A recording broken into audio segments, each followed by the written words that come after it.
The latest episode of Reacher has given a taste of how the upcoming Neagley spinoff will be different. Outside of the big guy himself, Neagley is one of the main recurring characters from the Lee Child Jack Reacher books. Even then, she's only appeared in about 5 of the novels.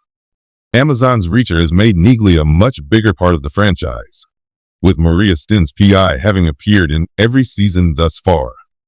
Even though Neagley didn't appear in Reacher Season 3's novel Persuader, she has been given a prominent supporting role regardless.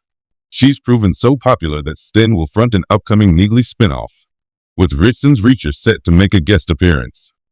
Plot details are sparse, though the logline involves Neagley investigating the suspicious death of a friend. The new season of Reacher has largely kept Neagley and Reacher separate, but her scenes have given a taste of what her solo show might look like.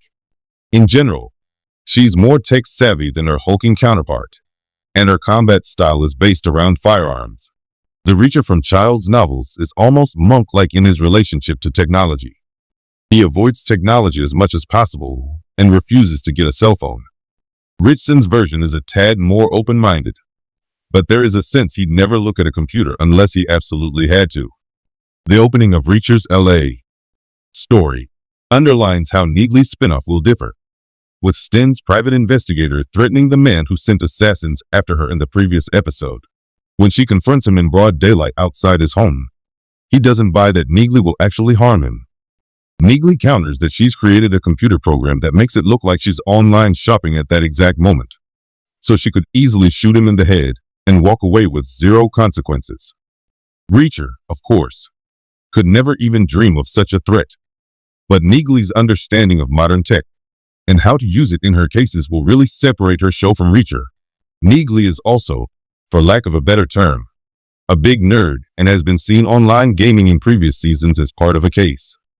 Neagley has none of Reacher's hangups about using computers, and unlike her best friend, she has a home base in Chicago. Neagley will likely retain the mix of action, mystery, and humor of its parent show, but she's a much different character. Reacher might be a great thinker, but he does tend to punch his way out of trouble too, considering he's built like an action hero from the 1980s. This comes naturally, but pretty much everyone else he encounters is just a regular old human being. This includes Neagley, and a key action sequence from Season 3's 6th episode shows her approach to taking on multiple killers. When she realizes 2 assassins have entered her office, Neagley uses a mix of stealth, misdirection, such as remotely turning on a printer, and good old marksmanship to solve the problem. Considering this set piece takes place in a sleek, high-tech office, this already sets up a mission statement for Neagley. Her show will be based in Chicago, and will feature a protagonist who is more modern and computer-savvy. Presumably, the show will shed more light on Neagley's life outside the 110th, including her relationship with her father and the friends she has in the city. Fans of Reacher will be very familiar with Sten's Neagley by this point, but it's vital her show stands on its own. The spinoff can have all the action and gags it wants, but if it just feels like a lesser version of Reacher, it won't survive beyond a single season. Neagley is a great character, and this offshoot is a unique opportunity to explore her outside her relationship with Reacher.